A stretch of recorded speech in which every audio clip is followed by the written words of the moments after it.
Bonjour à tous et bienvenue sur ma chaîne de YouTube.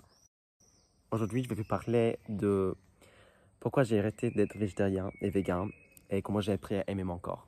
Et en gros, ma relation avec mon corps, avec l'exercice et tout ça. Donc, on commence avec le premier chapitre, mon enfance. Lui, c'est moi. C'était le jour de mon 9e anniversaire. Et comme vous pouvez voir, j'étais très content de pouvoir manger un gâteau au chocolat. Bref, j'adorais manger. Enfin, j'ai toujours adoré manger, surtout les gâteaux de chocolat, les sandwichs au thon, les raisins et les cookies américains que ma grande sœur faisait pour moi pour des occasions spéciales. Aussi, il y a des mini rolls, ce qui est quelque chose de très anglais, enfin, un gâteau avec la crème dedans. Je n'hésitais pas à manger des sucreries et je m'appelle un jour à l'école où ma prof m'a demandé d'écrire sur mon héros. Et j'ai écrit de mon père. Parce que je me rappelle que j'ai écrit qu'il mangeait beaucoup. Et moi, je voulais faire la même chose parce que je pensais que c'était une chose respectable à faire. Donc, comme quasiment tous les enfants, j'avais vraiment bonne relation avec la nourriture. Et puis, le deuxième chapitre, mon adolescence. Je ne me rappelle pas un moment exact où je m'inquiétais pour la première fois de ce que je mangeais. Mais ça a sans doute quelque chose à voir avec les réseaux sociaux. Je me rappelle que j'avais 11 ans et j'ai téléchargé Instagram pour la première fois. Et en gros, je me rappelle que je n'avais pas tout à fait compris que les corps des personnes que je voyais sur l'application ne reflétaient pas les corps des adultes normaux. Enfin, normaux.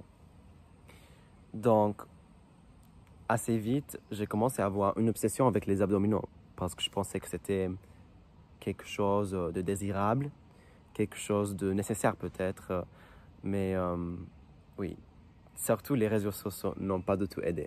Donc, j'ai cherché sur Internet ce que je pouvais faire pour avoir le corps parfait, comme toutes ces autres personnes que j'avais vues sur les réseaux sociaux.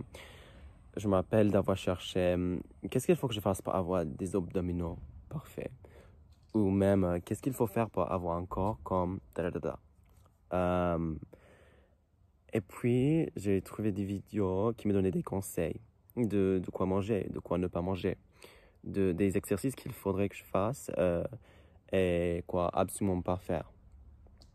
Et donc, comme ça, l'exercice qui était auparavant quelque chose que je faisais juste pour passer un bon moment avec mes amis, ou même...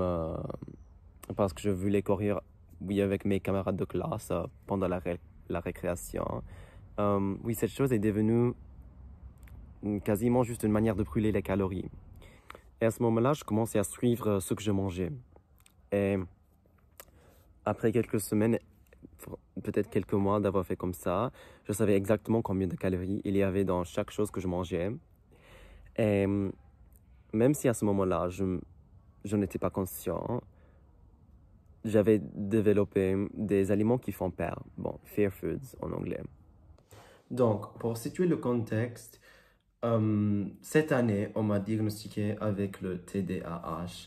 Et des études récentes ont suggéré qu'il y a peut-être un lien entre les personnes qui ont le TDAH, mais ne reçoivent pas de traitement pour leur aider, et des personnes qui ont des troubles d'alimentation. Donc, il se peut qu'il y ait eu un lien entre ces deux choses dans ma vie. Et aussi, j'ai écrit dans mes notes ici que, rétrospectivement, je peux comprendre que peut-être en ce moment-là de ma vie, pendant mon adolescence, je n'étais pas capable d'accepter ma sexualité. Donc, ce rejet de ma sexualité a peut-être se manifesté dans cette relation malsaine. Donc, encore une fois, pour situer le contexte, quand j'avais 14 ans, je voulais devenir danseur professionnel. Donc, j'ai fait des auditions pour une école de danse très sélective. Et puis, quand on m'a accepté, j'ai commencé à faire 12 heures de cours de danse chaque semaine. Donc, évidemment, je faisais plein d'exercices. Et moi, j'étais et je suis encore un perfectionniste. Et c'est quand même compliqué, c'est notre histoire. Mais je crois que j'ai écrit ici que je voulais me sentir en contrôle de ma vie. Et j'ai aussi écrit du perfectionnisme. Parce que c'est ça. Par exemple, à l'école, enfin, j'étais quand même, dans une certaine mesure, dépendant de la validation académique. Mais par exemple, dans un examen de maths, par exemple, on peut prendre 100%. Et donc, on peut se dire, OK, je vais bien dormir ce soir, je suis objectif, enfin, cette professeure m'a dit que je suis intelligent. Parfait. Mais on ne peut pas faire la même chose avec notre conception de nos corps. Donc, je crois que ce que j'étais en train de faire, c'est, j'avais quelques problèmes avec ma santé mentale, et puis je me suis dit, OK, je veux être beau, je veux avoir un bon corps. Et comment est-ce que je peux évaluer ça? Comment est-ce que je peux dire à moi-même et savoir que intrinsèquement, je suis une personne belle? Et puis c'est comme ça que j'ai utilisé les réseaux sociaux pour chercher et voir quelles caractéristiques ont les hommes beaux. Et comme ça, comme je vous ai déjà parlé, comme je vous ai déjà expliqué, je veux dire, j'ai trouvé que tous ces hommes beaux représentés dans les médias avaient des abdominaux. Et comme ça, je me suis dit, OK, donc les abdominaux, ça qualifie exactement, genre, si un homme a les abdominaux, ça veut dire que lui, il est beau. Donc moi, je veux les abdominaux parce que ça veut dire que objectivement, je vais être, genre, je serai une belle personne, un beau gosse. Ce qui est absolument pas vrai. Une expression anglaise que j'aime est Beauty is in the eye of the beholder. Donc, beauté est dans l'œil de celui qui regarde.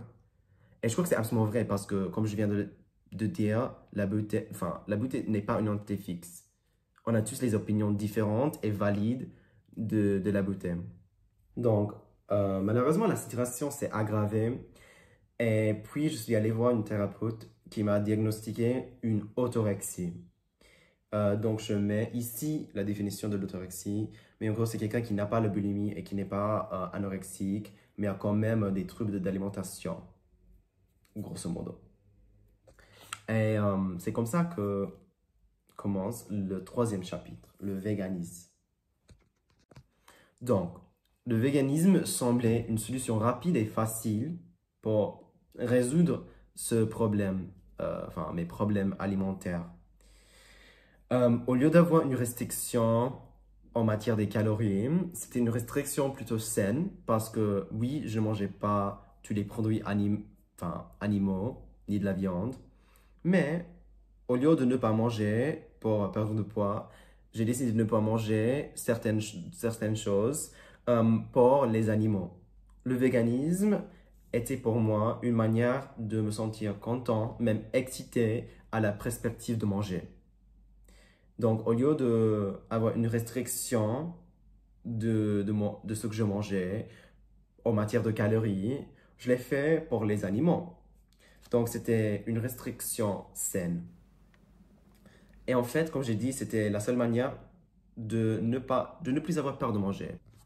Donc, quand on m'a diagnostiqué avec l'orthorexie, j'avais tellement de fear foods, donc tellement d'aliments qui me faisaient peur, que je n'étais plus capable de manger pratiquement n'importe quel repas parce qu'il y avait ce genre de riz que je n'aimais pas, ou même des végétaux qui avaient trop de matière grasse ou trop de je ne sais pas quoi. Donc, comme je viens de le dire, le fait d'avoir trouvé une solution, trouvé quelque chose qui voulait dire que je n'avais plus peur de manger et que j'étais capable de manger, même excité de manger, était une réussite incroyable. Et en gros, la raison pour laquelle j'ai choisi le véganisme, c'était parce que j'aimais la nourriture végane. Ainsi commence le dernier chapitre, ce qui est maintenant liberté alimentaire. Donc, je vais les parler de comment j'ai guéri de mes troubles d'alimentation et ce que j'ai fait pour prendre soin de moi-même. Mais en préambule à cette partie, je vais dire que, comme plein de choses dans la vie, enfin, le fait de guérir des troubles d'alimentation est un spectrum, selon moi. Donc, je ne veux pas dire que moi, je suis la personne avec la meilleure relation avec la nourriture dans le monde, mais quand même, je suis beaucoup, beaucoup, beaucoup mieux qu'avant. Et je suis tellement fier de moi-même de pouvoir dire ça. Et aussi, je voulais dire que, en fait, c'est même pour me souvenir du fait que si tu as une seule reshoot, ça n'annule pas tous les progrès réalisés. Donc, j'ai essayé de penser à mon corps comme si c'était une voiture. Et la nourriture, c'est l'essence. Donc, je veux alimenter mon corps pour que je puisse être fort, pour que je puisse faire du cheerleading, de l'acrobatie, du sport. Et il faut bien se souvenir du fait que tu n'as qu'un seul corps pour la vie tout entière et il faut prendre soin de toi-même. Ton corps est un véhicule pour exister.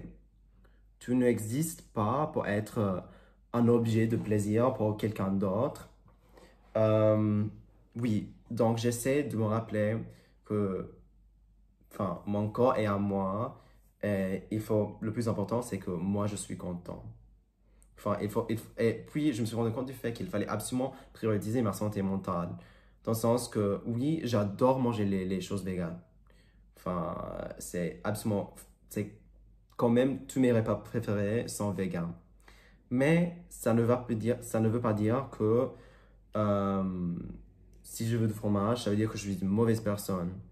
Donc, comme je disais, j'essaie de penser à comment je peux alimenter mon corps avec tous les nutriments qu'il faut au lieu de manger le moins que possible pour survivre. Euh, aussi, je veux dire que toujours mes repas préférés sont véganes. J'adore les choses véganes. Mais pourquoi est-ce que j'ai arrêté d'être végan et végétalien?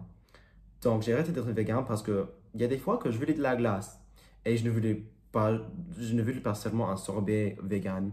Je voulais manger du chocolat et je crois que c'est ça vraiment la véritable liberté pour moi.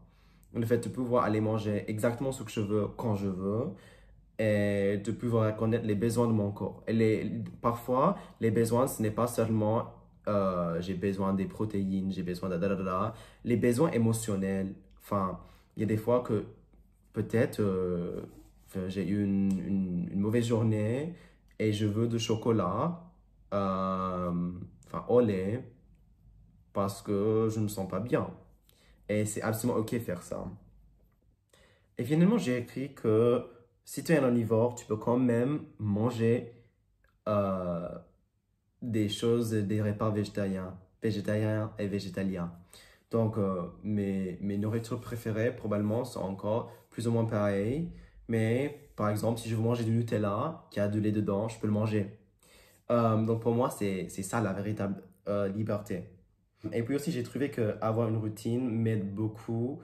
euh, En général, par exemple, j'aime bien manger mes flocons d'avoine le matin. Et oui, je sais que c'est une bonne manière de commencer la journée. À part de ça, j'ai arrêté d'être vegan parce que, par exemple, si tu vas dans un autre pays, tu peux quand même goûter la nourriture traditionnelle et plein de choses comme ça. Oui, comme je disais, j'essaie d'écouter mon corps. Comme ça, même s'il est, je sais pas, 15 heures de l'après-midi, enfin 15 heures, et j'ai encore faim, même si je viens de manger 2 heures auparavant, je mange quand même parce que il faut bien respecter mes besoins. Et si mon corps est en train de me dire que j'ai faim, il faut manger quelque chose, c'est ce qu'il faut faire. À part de ça, je reconnais que j'ai énormément de chance d'être valide. Et j'aime pas trop ce mot français parce que, enfin, je veux dire able-bodied en anglais, mais quand on dit valide, je sais pas, ça sous-entend que, bon, d'après ce que j'ai entendu, il se peut que je n'ai pas bien, il se peut que je n'ai pas bien entendu, mais ça donne l'idée que les personnes handicapées ne sont pas valides comme personnes. Donc, je n'aime pas du tout ça. Mais bon, comme je disais, j'ai énormément de chance d'être valide. Et comme ça, euh, il faut reconnaître que juste le fait de me lever le matin et de pouvoir euh, marcher, aller aux toilettes indépendamment, c'est un privilège énorme. Mon corps me permet de danser, de bouger, de faire le sport que j'aime. Et je crois que ça, c'est ça ce qui m'apporte vraiment de la bonheur dans la vie. Je me rappelle qu'il y a longtemps, j'ai vu un TikTok qui a dit, qu'est-ce que tu vas dire, enfin, qu'est-ce que tout le monde va dire à ton funérail? À son corps maigre me manque. Non, absolument pas. Ou les personnes vont se concentrer sur ta personnalité. Donc, sur le lit de ton mort, tu ne vas pas regretter de ne pas avoir eu des abdominaux visibles. Donc, pour résumer, j'ai arrêté d'être vegan parce que même si tu n'es plus vegan, tu peux quand même manger des trucs végétaliens. Et aussi parce qu'il fallait prioriser ma santé mentale. Une amie à moi, Elsa, a souligné que le véganisme, c'est quand même, et le végétarianisme, ce sont quand même des manières, enfin, des formes de restriction de ton régime. Et pour moi, la restriction n'était pas du tout saine. La liberté alimentaire pour moi est le pouvoir de manger exactement ce que je veux quand je veux. Et pour terminer, j'ai une citation de mon film préféré. Et je sais que je parle de ce film tout le temps. J'ai mis des photos là, sur mon mur. Ouais, je suis obsédé. Euh, mais bon, le père d'Elio dit: Just remember, our hearts and our bodies are given to us only once.